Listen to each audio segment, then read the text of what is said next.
That was a book and a legendary man that I've grown to know very well through journalism and through a book about him. And so when I was offered the script, I didn't like the script very much. I didn't think it took advantage of him. And so Dick Berg, the producer, sent me to Stockholm. I met the family, the Wallenburg family, his sister and his brother, and got to know a good deal. And I cast some of the wonderful parts. I got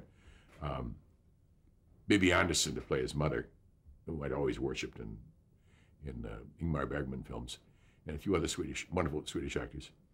And then I went on to Munich to try to track down the Baroness Kéményi, who was a Hungarian baroness whose husband was a high official in the government who was a fascist. And she worked with Wallenburg at great risk to herself and to her marriage, to help save the Jews, to work and get them out underground and protect them, and to give them spurious Swedish passports so they could escape being sent to Auschwitz. And so I got to Munich and she wouldn't answer my calls. And well, God. So I just thought, understandably, she doesn't want to get into it. It's many years later. And I was about to leave the hotel when somebody gave me a message that Baroness Kéményi's on the phone for you. So I answered. I went over and spent like 2 days with her. She gave me this wonderful stuff. She suddenly wanted to unburden about it. And she gave me inside stuff that nobody could possibly have known about the relationship with Wallenburg. And then I went on to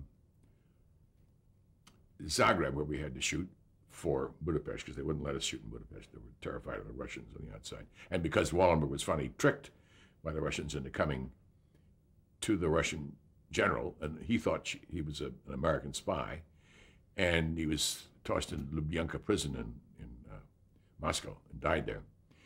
But at the time we were shooting Wallenburg, there was still some doubt. There was a lot of people who thought he was still alive. There were sightings of him. So the marvelous thing was I went back with all this material from the trip to Europe, and Berg said, this is wonderful. We gave it to the writer, who didn't seem to be much affected by it. His next script was much better. And I said, I really don't want to do this. Now that I know the real story, I really want to do the right story. And he said, okay, you and I'll write it. So Dick Berg, who was an ex-president of the Writers Guild, and I sat down and rewrote it. And Dick Chamberlain, with whom I had worked not altogether happily in Dr. Kildare, had in the meantime learned how to be an actor. He'd gone to England with all the money he made out of Kildare. So it was a wonderful thing. We got a lot of rehearsal, and we worked in London. We had a week's rehearsal in London. We worked in Munich briefly with the German actors we had to have, and then went to Zagreb, where we did a wonderful mock-up of Budapest. And it was a great event. It was unbelievably powerful to work with the real people. I worked with some of the Jewish underground that had aided and abetted Wallenburg in the early days. And so it was a very rich experience. And Chamberlain worked very conscientiously for a Swedish accent and came off quite creditably. And so when the time came that there were all kinds of nominations for the show, got lots of attention, I was nominated, but I had been nominated 5 or 6 times before and hadn't won. So I thought, And Dick Berg called and said, wait, the original writer also got an Emmy nomination, and if he wins and we don't get any credit, because the Writers Guild said that, no, we didn't deserve even a rewrite credit. It was the original script that they would give the credit to. He said, if he wins, I'll have to be restrained, and you have to be there to hold me down.